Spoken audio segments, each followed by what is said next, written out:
Dans ce podcast sur le positif, nous allons parler de l'optimisme. Être optimiste, c'est avoir une attitude positive envers le monde et les événements qui nous entourent. Les optimistes ont tendance à voir le bon côté des choses et à considérer les difficultés comme des opportunités d'apprentissage. Être optimiste a de nombreux avantages, comme une meilleure santé physique et mentale, une plus grande résilience face au stress, une plus grande motivation et une plus longue durée de vie. Martin Seligman, père de la psychologie positive, a introduit l'idée que l'optimisme pouvait être appris, ce qui peut aider à maximiser notre bien-être et notre bonheur. Il est important de comprendre la différence entre pessimisme et optimisme, car cela peut avoir un impact sur notre façon de vivre et de percevoir le monde. Le pessimisme peut être un comportement naturel pour certains d'entre nous, mais il n'est pas toujours bénéfique. En réalité, nous avons hérité ce comportement de nos ancêtres, qui vivaient dans un environnement souvent hostile et difficile. Pourtant aujourd'hui, la plupart d'entre nous vivons dans un environnement relativement sûr et avons besoin de passer à l'optimisme pour mieux gérer notre vie quotidienne.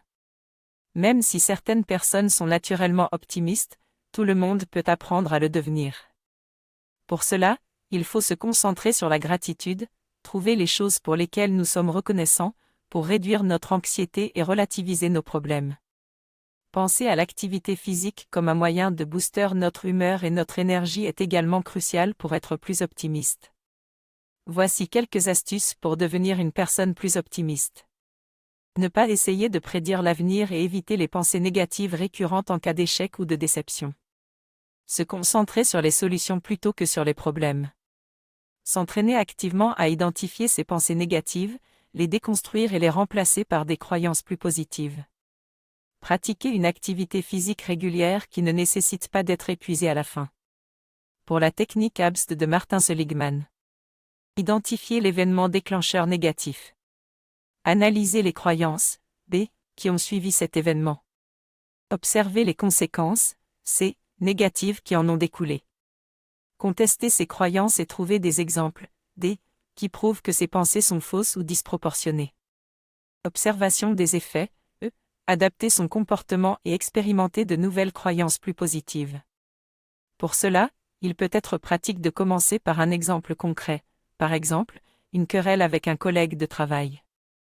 Je réalise que l'optimisme est un apprentissage et que c'est un processus continu. J'ai donc décidé d'utiliser la méthode ABST de Martin Seligman pour devenir plus optimiste dans ma vie quotidienne.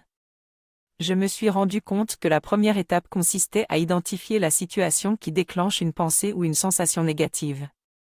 Ensuite, j'évalue ce que je ressens et je passe à l'étape suivante qui consiste à identifier mes croyances et pensées négatives. Dans la troisième étape, je conteste ces pensées et ces croyances négatives en les remplaçant par des croyances et des pensées positives. Puis j'analyse mes sentiments en ayant ces nouvelles croyances et pensées positives. Enfin, grâce à cette méthode, j'ai appris à supprimer mes pensées négatives et à débloquer mes croyances limitantes afin de devenir une personne plus optimiste dans la vie de tous les jours.